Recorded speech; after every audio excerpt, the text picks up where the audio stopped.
We tend to think of Earth as, this lovely and more or less placid place. It's our cozy home where change happens slowly, comfortably.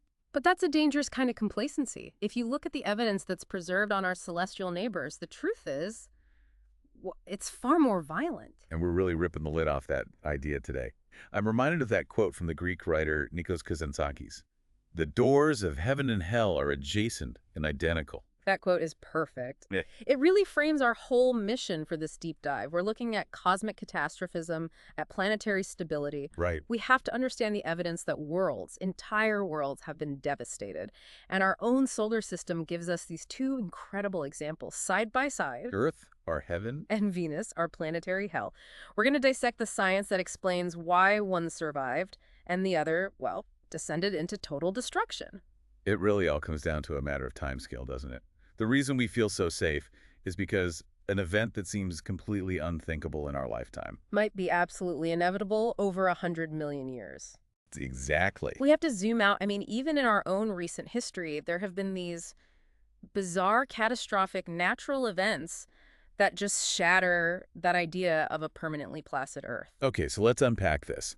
The clearest modern example has to be the Tunguska Event. Oh, absolutely. We're talking about the early morning, June 30th, 1908, Central Siberia. I mean, what happened there sounds like something out of an apocalypse movie. It was a tremendous atmospheric explosion. A giant fireball just flashed across the sky. And the blast. The blast flattened something like 2,000 square kilometers of forest, just leveled it. It ignited a massive flash fire and sent this atmospheric shock wave. Racing around the entire planet. Twice. It was detected circling the globe twice. And the effects were visible, 10,000 kilometers away? I read that for 2 days there was so much dust in the upper atmosphere that people in London could read a newspaper at midnight. By the scattered light, yeah. It's incredible. And yet, the government at the time, the Tsarist government, they just ignored it. They did. The first real expedition only got there a decade later, after the Russian Revolution. And the eyewitness accounts they brought back are just chilling. I can imagine. People were literally blown out of their tents. One man said the sky split in two and the northern half looked like it was covered with fire. And then the heat. And then the crash. A mighty earth-shaking crash. I read an account from a peasant who said he had to grab his plow with both hands just to keep from being carried away. The horses were just galloping in panic, a staggering release of energy. So that led to some pretty extreme theories at first. Oh, yeah. Everything from antimatter annihilation to a mini black hole passing straight through the Earth. Right. A black hole. Yeah. That feels a bit extreme. What ruled something like that out? Besides the fact that, no exit wound was found in the North Atlantic. Well, mainly it was the lack of any kind of exotic physics. There was no enhanced radioactivity, no trace of any massive object left behind. At the end of the day, there's only one explanation that fits all the facts. A piece of a comet hit the Earth. An icy fragment, only about 100 meters across. The length of a football field. Exactly. But it weighed 1 million tons and was traveling at 70,000 miles per hour. Wow. And because it was mostly ice water, methane, ammonia ice, it just disintegrated during entry. It released all that energy as a blast wave instead of digging a big crater. That is deeply unsettling because an impact like that today could so easily be mistaken for a 1-megaton nuclear explosion. Right, it's a gamma radiation, yes. Which just underscores why we need better monitoring. I mean, we saw that terrifying ambiguity back in 1979 when that Vela satellite detected a double flash near the South Atlantic. Exactly. Was it a natural event or an undeclared nuclear test? In a nuclear age, you absolutely have to know the difference. Right. When you look up and see a meteor shower, like the beta torids from Comet Encke, those streaks are just tiny grains, smaller than a mustard seed. The Tunguska object was just a much, much larger piece of that same kind of debris. And for thousands of years, before science caught up, comets just meant pure fear. They were these unpredictable, terrifying things that just challenged the whole idea of a stable, divinely ordered cosmos. Completely. The Babylonians called them celestial beards. The Greeks saw flowing hair. The Arabs imagined flaming swords. And even when careful observation began, the fear was still there. Ptolemy thought they brought wars. The religious takes were even more dramatic.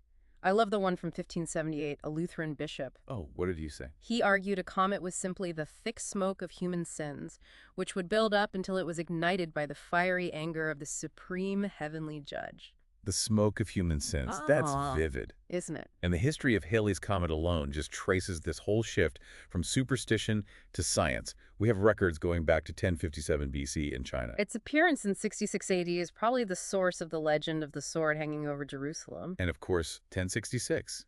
It shows up right as the Normans are invading, and they took it as a good omen. It's right there in the Bayeux Tapestry. But then, eventually, Newtonian mechanics comes along. Following Tycho and Kepler, Newton proved mathematically that comets weren't just in our atmosphere. They were way beyond the moon, orbiting the sun in these incredibly long, eccentric ellipses. He called them as sort of planets. Right, which stripped them of their mystery, and that allowed Edmund Halley to correctly predict its return in 1758, the ultimate demystification. That sense of regularity is what makes the universe feel orderly again. Newton even went further, didn't he? He thought comets were essential for life. He did. He theorized they brought the water for our oceans and supplied the subtle spirit needed to sustain life. And he was surprisingly close on the chemistry. How so? Well, as early as 1868, spectroscopy showed organic matter in comets. Later, they found cyanogen, which is part of cyanide. Which naturally led to total mass hysteria. We can't talk about comets without mentioning the Great Cyanogen Panic of 1910. Oh, absolutely. People genuinely thought the Earth would be poisoned when it passed through Halley's tail. They did. The headlines were sensational. People bought anti-comet pills, gas masks. And the irony is just, it's staggering. It is. They were terrified of this trace element from space while completely overlooking the real deadly danger right in front of them. The massive industrial pollution choking their own cities just shows how easily we misallocate fear. Okay, so let's zoom out again. Let's look at the bigger picture of planetary stability. Our solar system today, the planets are on these nearly circular, neatly separated paths. Why? It's pure, brutal, cosmic natural selection. What do you mean? In the early solar system, any planets with very elliptical crossing orbits, well, they collided, they shattered and destroyed themselves. Our current planets are the survivors. The ones that settled into stable, circular path. They're the ones left standing after this collisional natural selection. But that doesn't mean the danger is gone. Because way out past Pluto, the threats are still circling. That's right. In the deep, cold gloom, you have the spherical Oort cloud. It holds an estimated 1 trillion cometary nuclei, each about 1 kilometer across. 1 trillion. They orbit slowly, but every now and then a passing star causes a gravitational flurry, and it can push those icy bodies inward back toward us. And we see the evidence of this destruction everywhere. I mean, the moon is a perfect record. No wind or water, so the craters last for billions of years. Eloquent testimony of that ancient age of impact, yes. On Earth, our geology wipes them away, which is why something like Meteor Crater in Arizona feels so unique. But the stats still hold.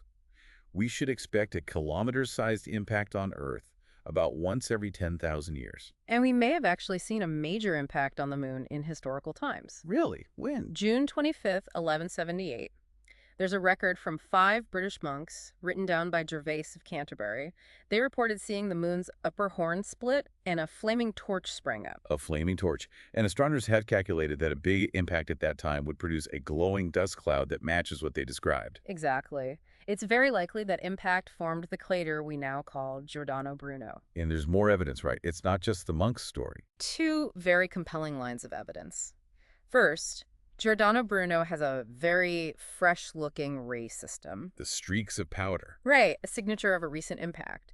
And secondly, and this is the really cool part, laser measurements show the moon is still slightly quivering. We call it librating. What does that mean, quivering? It means it's not perfectly stable. It's oscillating slightly around its axis, like a spinning top that's been nudged. And that matters because the period and the amplitude of that quiver are exactly consistent with a major impact happening less than 1,000 years ago. It matches the monk's observation. It's direct physical evidence that catastrophe isn't just a relic of the ancient past. Now, we do have to stress here, as fascinating as this is, the scientific evidence absolutely refutes ideas that major collisions happened recently enough to cause, say, the parting of the Red Sea.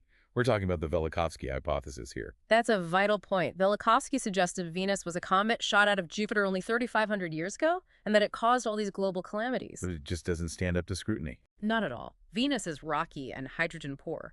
Jupiter is mostly hydrogen. The energy needed would be immense. Plus, we have ancient Mesopotamian inscriptions about Venus that predate his claimed collision.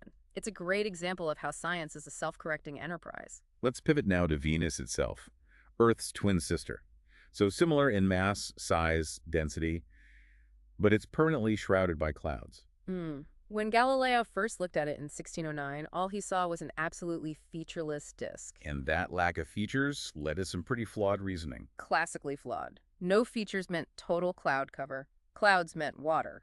More clouds meant vast water. Which meant swamps and maybe dinosaurs. We projected our own hopes onto it. The featureless clouds of Venus just reflected our own terrestrial predispositions. But the first real scientific clue came from spectroscopy. That technique of reading the spectral signatures, the dark lines where light is absorbed, to figure out the chemistry of distant objects. It was a complete revolution.